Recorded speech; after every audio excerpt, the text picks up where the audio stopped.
Shalom Kingdom Citizen, welcome to Rock Ministry. Sebentar lagi kita akan bersama-sama mendengarkan firman Tuhan. Melalui firman Tuhan yang disampaikan, kami percaya saudara akan diberkati dan diperlengkapi untuk menggenapi rencana Kristus dalam hidup saudara.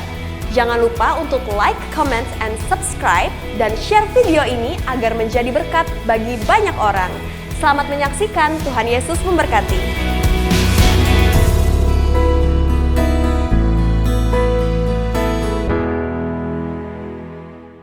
Kami percaya pengharapan kami bukan dari bumi.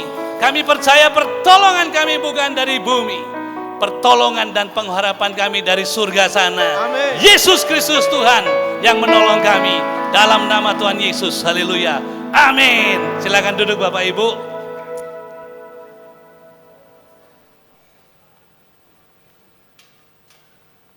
Haleluya. Pertahankan the spirit of worship, ya. The spirit of worship. Orang-orang dilanda ketakutan. Tapi kita membaca di dalam Alkitab setiap kali Tuhan menurunkan tulah, saudaraku, ya. Daud itu pribadi yang sangat mengenal Tuhan. Dia selalu bangun namanya mezbah, altar, ya. Altar itu ketika dilakukan dengan sungguh-sungguh dengan korban yang baik, maka menenangkan hati Tuhan. Baik, kalau Bapak Ibu senang judul khotbah saya siang hari ini adalah All I Need Is Jesus, ya. Apa yang saya butuhkan atau perlukan cuma Tuhan Yesus. Baik, kita baca bersama di dalam kitab 2 Timotius 4 ayat 2. Firman Tuhan katakan, beritakanlah firman, siap sedialah baik atau tidak baik waktunya. Nyatakanlah apa yang salah, tegurlah dan nasihatilah dengan segala kesabaran dan pengajaran, ya. Beritakanlah firman, siap sedialah baik atau tidak baik waktunya. Perkataan siap sedia itu saudaraku bukan bukan nanti ya kalau saya siap, bukan. Siap sedia itu setiap saat kita harus siap. Dan memberitakan firman itu memberitakan kebenaran. Kebenaran itu siapa? Kebenaran itu Kristus sendiri, Tuhan Yesus. Sangat mudah buat saudara dan saya ketika kita happy, kita ngalamin banyak hal yang baik, kita tidak segan-segan untuk melakukan kesaksian. Entah di komsel, komunitas kerajaan, atau di ibadah saudaraku. Gampang sekali kita bercerita. Tetapi bagaimana ketika keadaan kita tidak baik? Apa kita tak mau menceritakan kebaikan Tuhan? Ya. Oleh karena itu kita perlu tahu bahwa mengenali tanda-tanda zaman. Bahwa this time is time to share. Inilah saat untuk berbagi. Saat untuk membagikan kebenaran firman Tuhan. Justru di saat inilah orang-orang banyak yang runtuh saudaraku pengharapannya. Runtuh pegangan hidupnya. Saudaraku, imannya mulai goyang. Sebab itu perlu anak-anak Tuhan yang siap sedia untuk memberikan firman Tuhan kapanpun, dimanapun, keadaannya enak atau tidak enak. Baik atau tidak baik. Dan saya percaya jemaat itu ada di lembah pujian. Amin. Yang percaya berikan tepuk tangan dong. Mari kita baca bersama, kita belajar dari kitab Yohanes pasal 6 ayat 1 sampai 15. Ceritanya adalah Yesus memberi makan 5.000 orang. Saya singkat saja, saya baca mulai ayat 5. Ketika Yesus memandang sekelilingnya dan melihat bahwa orang banyak berbondong-bondong datang kepadanya, berkatalah ia kepada Filipus. Filipus adalah salah satu murid Tuhan Yesus. Di manakah kita akan membeli roti supaya mereka ini dapat makan? Ayat 6, hal itu dikatakannya untuk mencobai dia sebab ia sendiri tahu apa yang hendak dilakukannya. Perhatikan garis bawah itu, Tuhan Yesus tahu apa yang mau dilakukan. Ayat 7. Jawab Filipus kepadanya, roti seharga 200 dinar tidak akan cukup untuk mereka ini. Sekalipun masing-masing mendapat sepotong kecil saja. Seorang dari murid-muridnya yaitu Andreas, saudara Simon Petrus, berkata kepadanya, di sini ada seorang anak yang mempunyai 5 roti jelai dan 2 ikan. Tetapi apakah artinya untuk orang sebanyak ini? Kata Yesus, suruhlah orang-orang duduk-duduk. Adapun di tempat itu banyak rumput. Maka duduklah orang-orang itu kira-kira 5.000 laki-laki banyaknya, ya. Laki-laki aja 5.000, mungkin kali 2 kali 4 10.000 20.000 banyaknya totalnya dengan wanita dan anak-anak. Lalu Yesus mengambil roti itu dan mengucap syukur dan membagi-bagikannya kepada mereka yang duduk di situ. Demikian juga dibuatnya dengan ikan-ikan itu sebanyak yang mereka kehendaki. Ayat 12, dan setelah mereka kenyang ia berkata kepada murid-muridnya, kumpulkanlah potongan-potongan yang lebih supaya tidak ada yang terbuang. Maka mereka pun mengumpulkannya dan mengisi 12 bakul penuh dengan potongan-potongan dari kelima roti jelai yang lebih setelah orang makan. Ketika orang-orang itu melihat mujizat yang diadakannya, mereka berkata, dia ini adalah benar-benar nabi yang akan datang ke dalam dunia, karena Yesus tahu bahwa mereka hendak datang dan hendak membawa dia dengan paksa untuk menjadikan dia raja, ya, karena kasih makan saudaraku, terus bikin mujizat. Ia menyingkir pula ke gunung seorang diri. Nah, perhatikan saudaraku, ini adalah sebuah cerita yang saudara saya sering dengar. Bagaimana Tuhan Yesus memberi makan 5.000 orang laki-laki saja. Ya, kalau totalnya kali 2 kali 4 tadi dikatakan. Dan ketika Tuhan Yesus lihat begitu banyaknya orang, Tuhan Yesus ngomong sama murid-muridnya, yuk kita kasih makan murid-murid ini, gitu loh. Ya, ini bukan hal yang simpel saudaraku, menurut pemikiran kita. Coba mari kita berpikir, ya, kalau ketika ibadah ini berlangsung, saya lihat, waduh ini banyak sekali ya, ada mungkin 1.000 lebih orang. Kemudian saya bilang sama Pak Jimmy, tolong nanti pulang ibadah jam 12, ini siapin makan semua ya. Kira-kira sanggup nggak saudaraku? Impossible kan? Loh, kalau cuma 10 orang, 5 orang, saudara tinggal order lewat aplikasi selesai. Tapi ini 1.000 orang, Pak nanti ya kasih makan semua nih. Saya selesai ibadah, khotbah, nanti saya doa berkat, amin, semua makan. Setuju? Setuju loh Pak. Pak Jimmy belum setuju tapi. Kira-kira bisa enggak? Ada yang sanggup bantu saya? 1.000 lebih? Gak ada saudaraku, impossible. Gak masuk akal. Nah, terus ketika itu Tuhan tanya, kita punya apa? Filipus ngomong, ya, kita punya 200 dinar. 200 dinar mana cukup? Kasih makan orang 10.000 atau 20.000. Kalau orang 10.000 saja saudaraku, ya, 200 dinar itu, 1 dinar itu 1 hari upah orang kerja. Kalau saya asumsikan 1 hari orang kerja itu 100.000 lah, cepet ceng, ya, 20.000 dinar, 200 dinar itu sama dengan 20 juta. Bagaimana caranya dengan uang 20 juta ngasih makan orang 10.000? Gak bisa.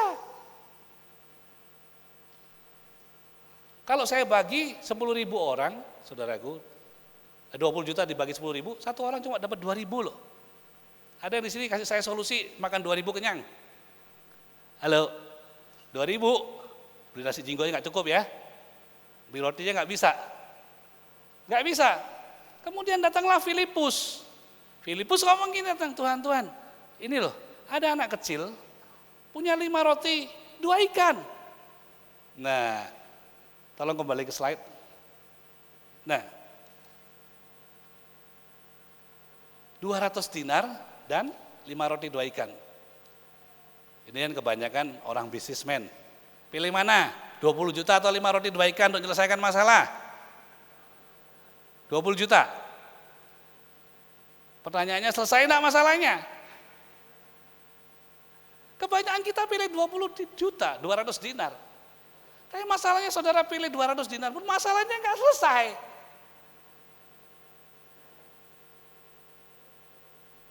Apalagi saudara dan saya bawa 5 roti 2 ikan, tambah parah lagi saudaraku, gak mungkin selesai. Nah, saudaraku, Maslow katakan ada 5 kebutuhan dasar manusia. Ya, yang pertama kebutuhan fisiologi, makan, minum, pakai, tinggal. Kemudian yang kedua namanya kebutuhan tentang keamanan. Ya kan, saudara ingin tinggal aman, ke bank aman, kerja aman, hidup aman, gak kena virus. Kemudian yang ketiga kebutuhan sosial, kebutuhan untuk diterima dengan orang lain.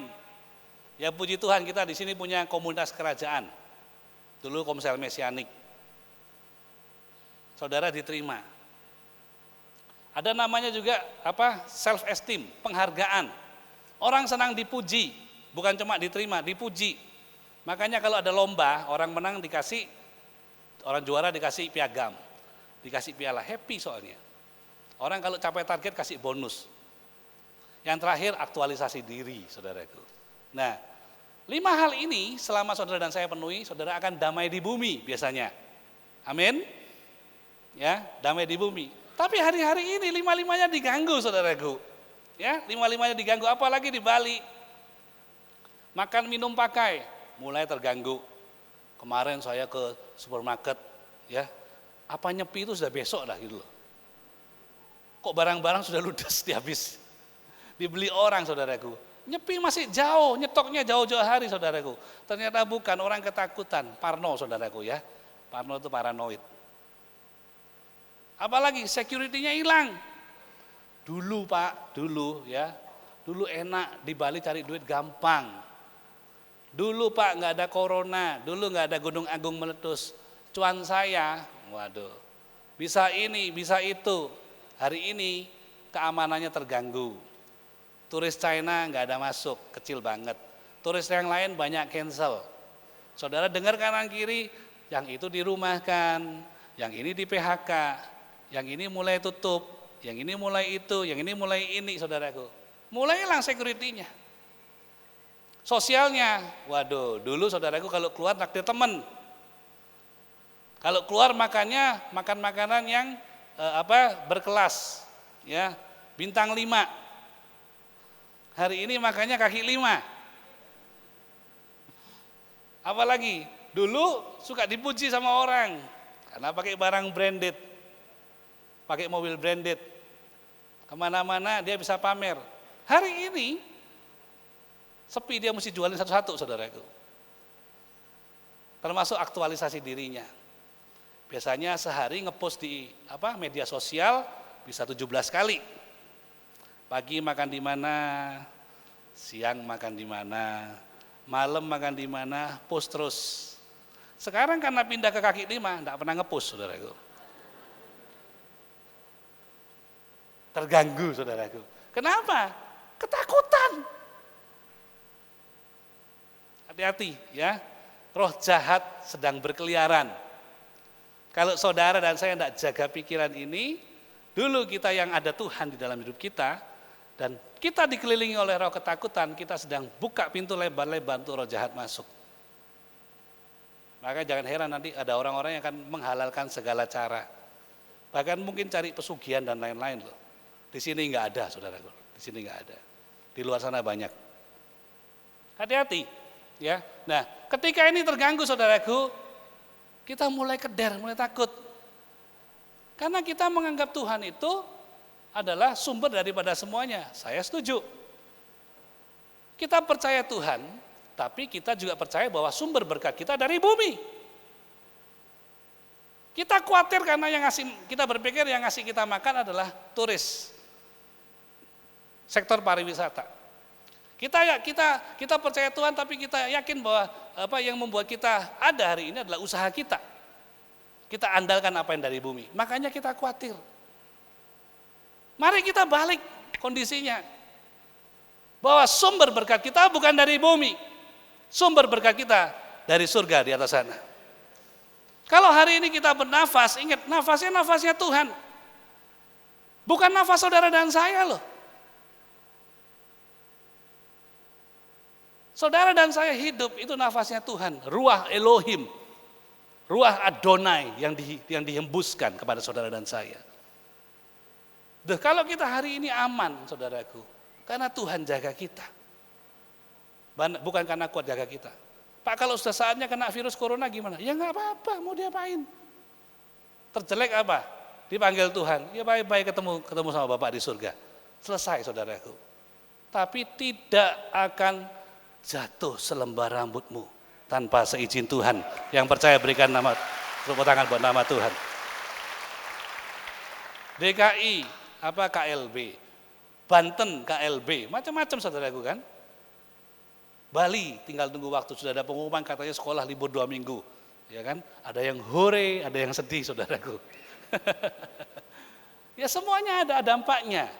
Tapi percayalah, ayo kita ubah mindset kita bahwa sumber kita bukan dari bumi. Sumber kita dari surga di atas sana. Surga kita dari surga di atas sana. Kembali ke slide-nya. Nah, perhatikan. Nah, saya bikin sebuah quote saudaraku. Tuhan itu tidak pernah mengandalkan apa yang saudara saya punya. Saudara punya 200 dinar, saudara punya 5 roti 2 ikan, Tuhan tidak andalin. Tapi Tuhan akan lipat gandakannya melalui tangan Tuhan sendiri. Tapi melibatkan saudara dan saya. Banyak orang saudaraku gini loh ya, banyak orang tuh nunggu. Dulu Pak enak dulu ya. Berapa banyak orang hidup dengan masa lalu. Hari ini 15 Maret saudaraku, 2020. Bukan zaman batu.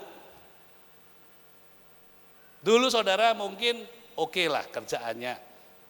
Pelayanan oke. Tuhan tanya hari ini bagaimana? Saudara enggak bisa pergi hari ini pergi makan ke depot ya, ke restoran, makan, kemudian saudara selesai makan pergi ke kasir, Pak ini notanya. Saudara enggak bisa ngomong dulu saya punya uang. Dulu uang ini kecil saya bisa bayar. Dulu kartu kredit saya 7. Dulu. Saudara tidak bisa ngomong gitu. Jangan bangga dengan past victory. Jangan bangga dengan masa lalu saudara yang jaya itu. Ya, Tuhan tanya hari ini kamu ngapain? Nah, banyak saudaraku ya, kita pengen nyelesaikan masalah kita punya 200 dinar, kita punya 5 roti 2 ikan, kita pengen selesaikan. Gak bisa. Kita tidak akan pernah menyelesaikan masalah kita dengan apa yang kita miliki.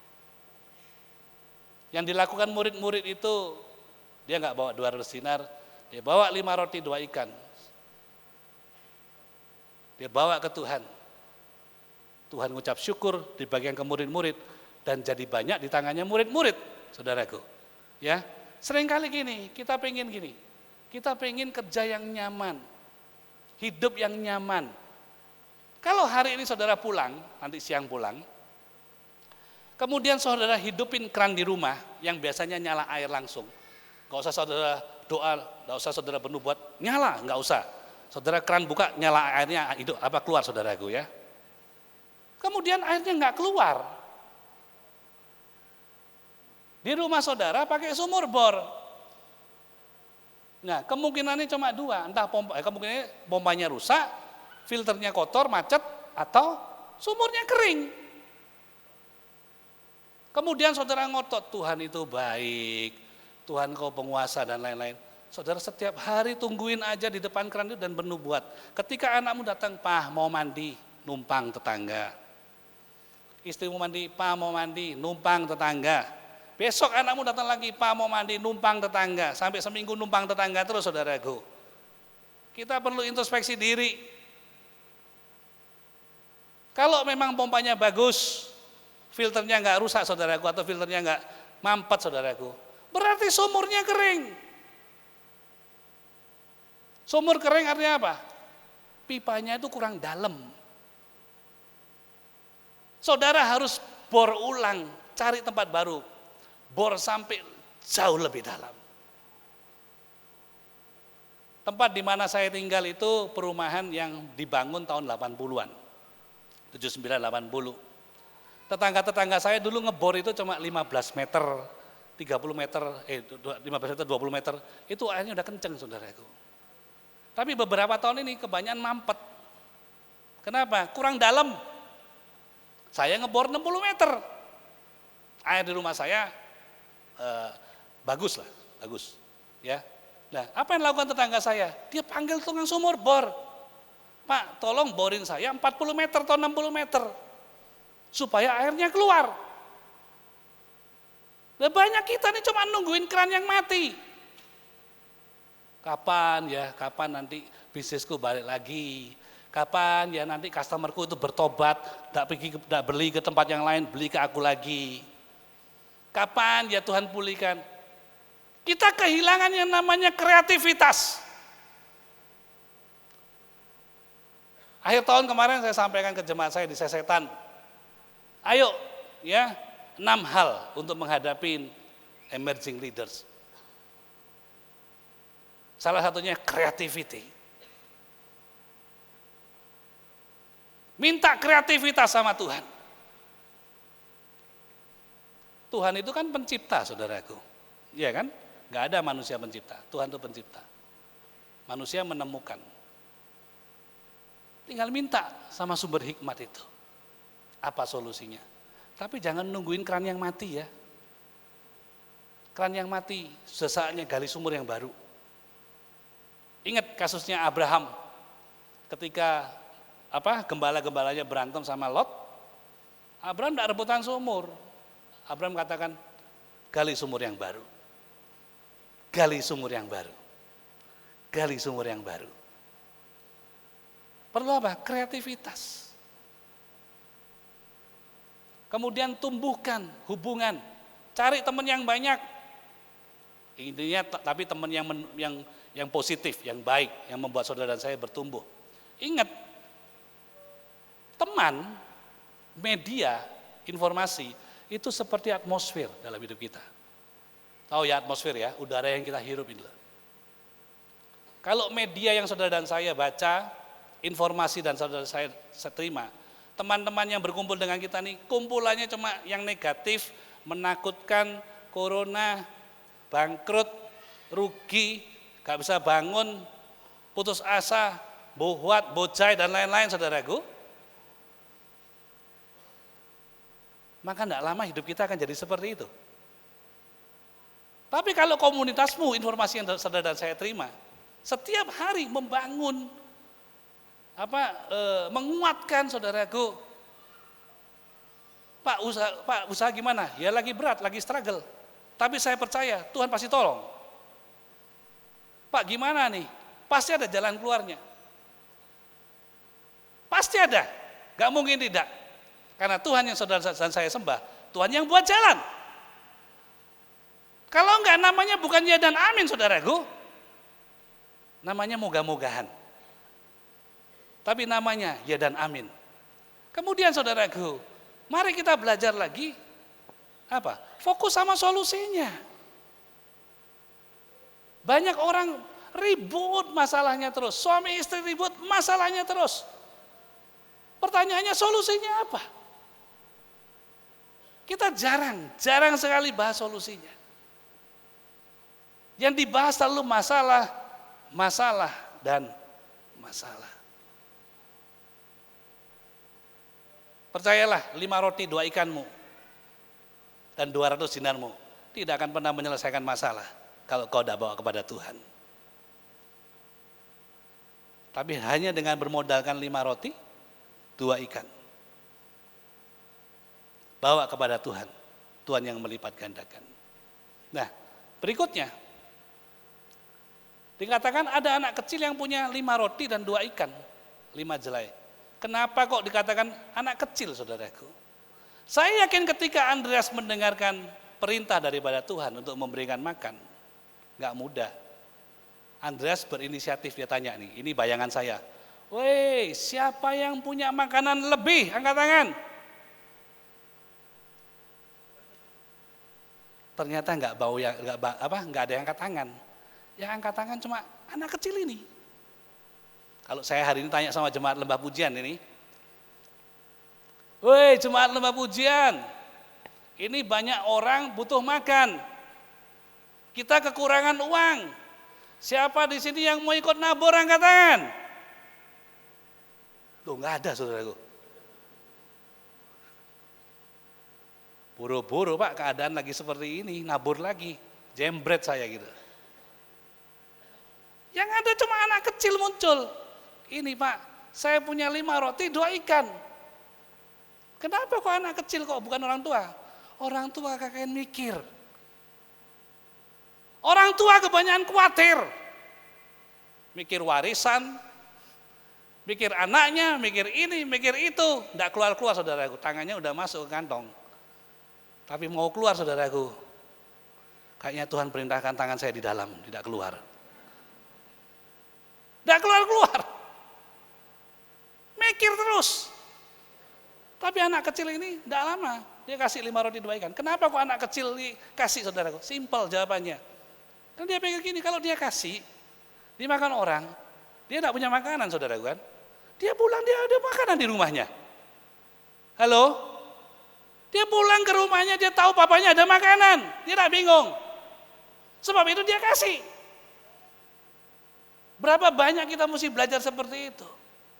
Nah, perhatikan di sini, saudaraku. Ada benih untuk ditabur dan roti untuk dimakan. Ini saya sangat suka ayat ini gitu loh. Ya. Ada benih untuk ditabur. Ada roti untuk dimakan. Tapi banyak orang kan gini, ada benih untuk dimakan dan roti untuk dimakan juga. Kita jarang mikirin nabur. Kita berpikir cuma makan, makan, dan makan, saudaraku. Ketika penghasilannya biasa-biasa saja, gaya hidupnya biasa saja. Ketika income-nya meningkat, pendapatannya meningkat, gaya hidupnya ngalang-ngalain peningkatannya income-nya, saudaraku. Saya mengutip apa yang disampaikan penatua Frankie. Beliau katakan seperti ini, sesungguhnya kita ini kaya. Yang bikin kaya kita miskin ini gaya hidup. Halo? Sesungguhnya kita ini kaya. Yang bikin kita miskin adalah gaya hidup. Coba ya, coba. Kalau kita bisa flashback mundur 5 tahun lagi. Apa kita mau foya-foya kayak 5 tahun ini? Gak mungkin, saudaraku. Saudara akan atur income saudara sedemikian rupa. Ya, supaya apa? Dia tahu ke depan gak gampang. Ada masa yang sulit. Banyak orang berpikir gitu, Tuhan itu sumber berkat, saya percaya. Tapi ingat selalu ada masa kekeringan dalam hidup kita ini. Dan masa kekeringan itu selalu menjadi sumber berkat. Ya, berkat di masa krisis itu jauh lebih besar. Saya ingat ceritanya Pak Gembala, Pak Arifin. Pak Arifin cerita bagaimana bangun ruangan ini, gedung ini. Ada yang ikut ibadah perdana, enggak banyak saudaraku mungkin ya. 25 Desember tahun 1997. Pak Jimmy ikut pasti ya. Enggak banyak ikut. Saya waktu itu tugas di atas di multimedia. Ini bawah masih semen, saudaraku. Jangan dilihat, waduh kinclong-kinclong gini, enggak ada. Itu krisis 97 parah banget. Pak Arifin cerita bangun gedung ini habis 5 miliar dulu, 5 miliar. 97. Ada yang tinggal di Dalung, perumahan Dalung? Ada. Saya masih ingat perumahan di Dalung zaman itu, tipe 21 harga 6 juta. 6 juta saudaraku. Ya. Kalau duit 5 miliar tak belikan rumah di Dalung, hari itu dapat berapa ya? 100 masih 600 juta. Dapat 800 rumah saudaraku. Itu masa sulit. 97 itu ketika saya baru kerja beberapa bulan. Dolar naiknya gila. Dari 2.200 jadi 17.000. Wow. Enggak ada dalam sejarah saudara. 2.200 jadi 17.000 loh. Banker, kalau ada banker tempat ini. Zaman itu deposito 60% men. Waduh, siapa yang mau deposito 60%? Happy semua kan? Tapi kalau kredit 70%. Jembret saudaraku. Bangkrut kon. Sulit enggak zaman itu? Sulit, enggak gampang. Krisis demi krisis. Ya. Kalau enggak salah 2007 kita beli gedung Kute juga ya. Gedung Kute. Enggak gampang krisis moneter, krisis global dikatakan. Tapi selalu ada jalannya Tuhan. Ya. Hari ini saudaraku bentengi pikiran saudara. Filter dengan Roh Kudus. Kalau isinya cuma terus corona saudaraku, nanti awas loh ya, punya anak namanya corona loh. Sudah Pak, saya pusing dah anak saya tak namain corona. Karena terus dengar corona terus. Beberapa hari lalu ada, di mana? Di Banten ya dia. Ada orang ngelahirin, motornya banyak kempes saudaraku. Lahir tengah jalan, anaknya namanya brojol. Ini beneran saudaraku. Hati-hati loh ya, stres nanti tidur, suami istri tidur, corona. Hati-hati nih, istrimu cemburu saudaraku ya. Karena begitu terpikir terus. Kenapa kita tidak berpikir kedahsyatan Tuhan, kemuliaan Tuhan, kebaikan Tuhan, Tuhan yang akbar, Tuhan yang besar, Tuhan yang agung, Tuhan yang dahsyat, yang memerintah atas langit dan bumi. Saya tidak terlalu suka nyanyi lagu melo, saudaraku. Saya senang nyanyi lagu-lagu kemuliaan buat Tuhan. Karena Tuhan itu gede, besar. Ketika 5 roti dan 2 ikan itu diserahkan kepada Tuhan, apa yang Tuhan lakukan? Dia angkat ke atas mengucap syukur. Halo, kenapa di rumah kita ada ketakutan? Karena di rumah kita nggak ada ucapan syukur. Kenapa di rumah kita penuh kekhawatiran? Di rumah kita nggak ada puji-pujian, nggak ada mesbah keluarga. Yang ada terus TV One, Kompas TV, ya KLB dan lain-lain. Saudara cekoi pikiran saudara dengan itu. Lupa semuanya saudaraku. Di rumah harus ada pujian penyembahan. Saya belajar saudaraku, siapa yang diberkati Tuhan? Namanya Obed Edom. Obed Edom ini diberkati Tuhan. Kenapa kok diberkati Tuhan? Karena dia simpan tabut perjanjian. Satu hari Daud kesel marah sama Tuhan karena Utsah gosong. Kemudian gak mau lagi deh bawa tabut perjanjian pergi ke Yerusalem. Titip di rumahnya Obed Edom. 3 bulan lamanya Obed Edom diberkati Tuhan beserta keluarganya. Hadirkan hadirat Tuhan saudaraku. Hadirkan surga di rumah kita. Hati-hati loh ya. Kalau bapaknya, itu nama Rockman ya, takut, anaknya ketakutan. Istrinya fobia. Loh saya nemukan saudaraku hari ini ya, orang tidak berani keluar kamar sampai ketakutan. Tapi TikTok jalan terus herannya dulu.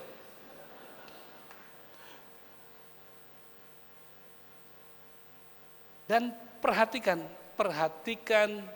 gaya hidup. Kalau cuma sekedar kumpul-kumpul happy-happy saudaraku ya, sudahlah bukan saatnya lagi. Kita sebagai orang dewasa ke depan tuh, saya selalu ngomong ke depan keadaan tidak lebih gampang. Dari pertama kali saya belajar khotbah, saya baca firman, saya tahu keadaan ke depan tidak lebih gampang. Karena keadaan tidak lebih gampang, saya siapkan rumah tangga saya siapkan usaha saya. Hari ini kelihatan siapa yang nyiapin siapa yang enggak, kelihatan sekali. Orang yang prepare ya goyang tapi tidak terasa. Tapi yang tidak prepare percayalah, goyangnya luar biasa. Sebagai leader jangan sampai ngalamin ketakutan. Anak-anakmu fobia nanti. Jangan sampai ngalamin kekhawatiran. Anak-anakmu luar biasa takutnya. Orang tua harusnya tudung di rumahnya. Tenang nak, jangan takut, ada Tuhan bersama dengan kita. Immanuel, Tuhan beserta dengan kita. Nah, Obed Edom ini diberkati Tuhan, saudaraku. Nah, perhatikan, apa yang menyebabkan bangsa Israel dipelihara Tuhan? Mereka tetap tinggal tenang di Goshen. Goshen saudaraku. Mari saya ajak saudara dan saya flashback ke belakang. Masih ingat cerita 10 tulah? Ya, 10 tulah. 10 tulah terjadi mana? Di Mesir. Jangan mikir Mesir zaman sekarang. Balik ke beberapa ribu tahun yang lalu. Zaman dulu Mesir itu begitu dikdaya, tidak ada negara kerajaan seperti Mesir. Kalau zaman sekarang ya kayak China, zaman sekarang kayak Amerika, begitu kuat, tentaranya kuat, teknologinya maju saudaraku, begitu kuat zaman itu, nggak ada yang nyaingin dia. Tapi Tuhan tunggang balikkan Mesir saudaraku dengan 10 tulah. Bangsa Israel disimpan di Goshen. Tulah pertama lewat, bangsa Israel di Goshen. Tulah kedua lewat, bangsa Israel di Goshen tidak ngalamin apa-apa. Dan seterusnya, sampai tulah yang ke-10. Goshen itu punya arti drawing near. Mendekat, dibawa mendekat. Saudara dan saya pasti masih ingat, ketika kita masih kecil, dan kita ngalamin yang namanya ketakutan. Apa yang kita lakukan? Kita cari orang tua ya, cari papa mama kan. Sama ketika dulu saya kecil takut saudaraku. Yang saya lakukan adalah saya cari orang tua saya. Kalau malam saya takut tidur, saya tinggal sebelahnya mereka. Dan ketika tidur di sebelah mereka, saya mengalami damai di bumi. Tidak ada yang berani ganggu saya. Bangsa Israel dilewatkan karena mendekat kepada Tuhan. Hari ini arah kita kemana? Apakah kita semakin dekat kepada Tuhan atau semakin jauh kepada Tuhan? Popularitasmu tidak nolong kau. Statusmu di media sosial, di Instagram tidak nolong kau. Berapa banyak post yang saudara buat tidak nolong kita, saudara itu. Tapi kedekatan kita dengan Tuhan membuat kita aman. Ada sebuah kalimat yang cukup bagus, ya. Nearness is likeness. Kedekatan itu menunjukkan sebuah kemiripan.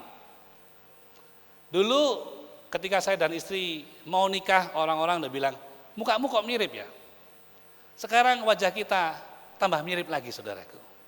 Dan saya yakin percaya, banyak pasangan suami istri tempat ini pun, banyak orang ngomong seperti ini. Wajahmu kok mirip ya? Semakin mirip, kenapa? Tambah lama tambah dekat. Ya, dekat secara emosi, dekat secara tubuh, ya, dekat secara roh, saudaraku.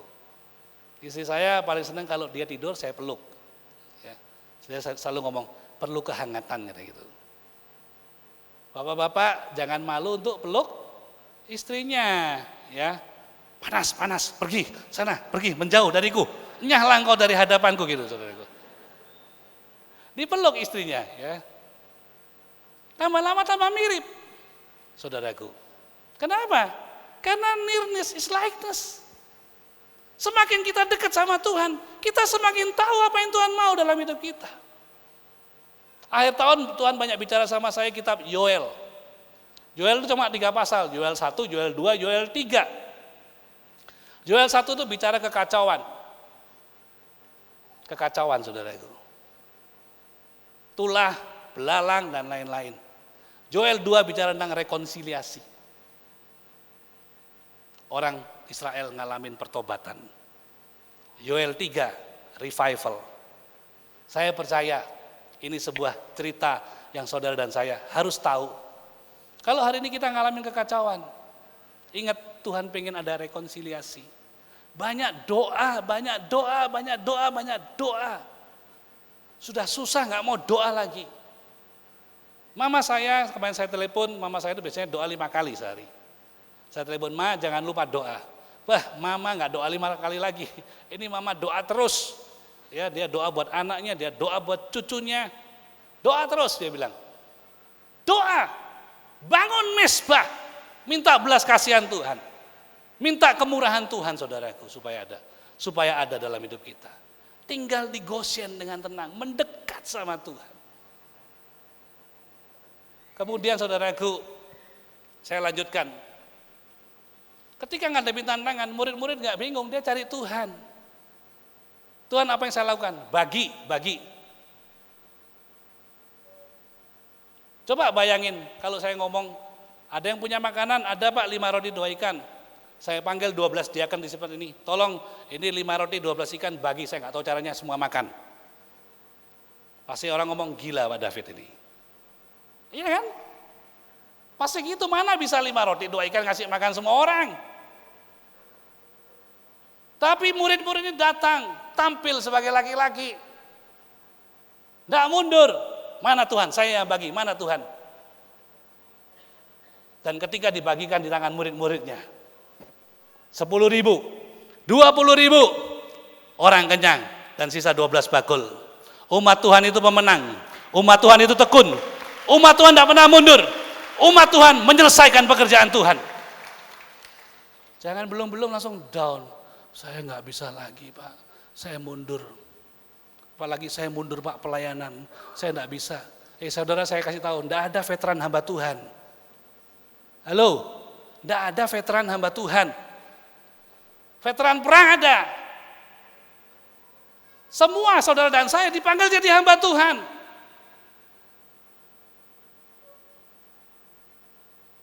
Jangan masalah ini membuat saudara dan saya mundur teratur. Tampil sebagai laki-laki Allah. Tetap kuat saudaraku. Masalahnya lewat enggak? Pasti lewat. Pasti lewat. Kok berani ngomong Pak? Lu pasti lewat, enggak mungkin enggak. Kenapa saya berani ngomong? Pengalaman bersama dengan Tuhan. Kalau dulu Tuhan tolong kita, kenapa hari ini Tuhan tidak tolong kita? Tuhan pasti tolong saudara dan saya untuk melewati masa suka ini. Kadang-kadang kita cuma nyerah. Sebelum berperang saudaraku. Tampil sebagai laki-laki Allah. Terakhir, ya. Tuhan ngomong gini, jangan takut. Percaya saja. Kepala rumah ibadat ini anaknya sakit. Sakit keras, butuh pertolongan Tuhan. Dan kemudian singkat cerita dia datang ke Tuhan Yesus.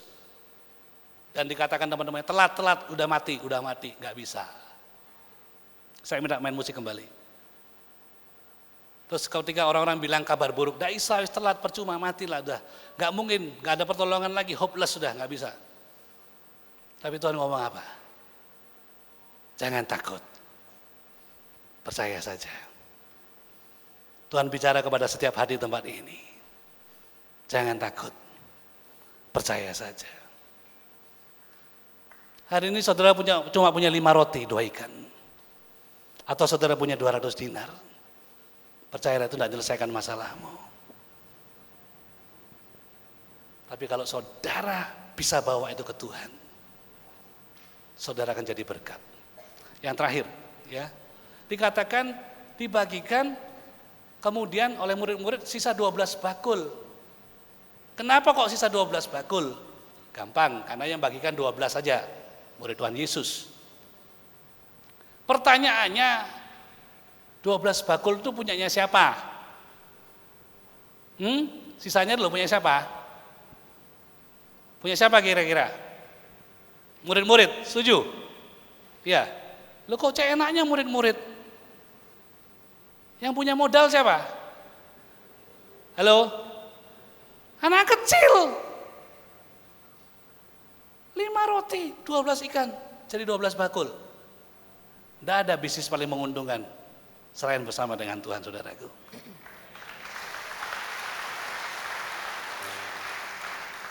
Kalau 5 roti, 2 ikan saudara makan, habis. Tapi kalau 5 roti, 2 ikan, saudara serahkan kepada Tuhan, dipakai untuk nolong yang lain. Akan ada bakul-bakul Tuhan siapkan buat saudara dan saya. Mari kita tinggikan nama Tuhan. Haleluya.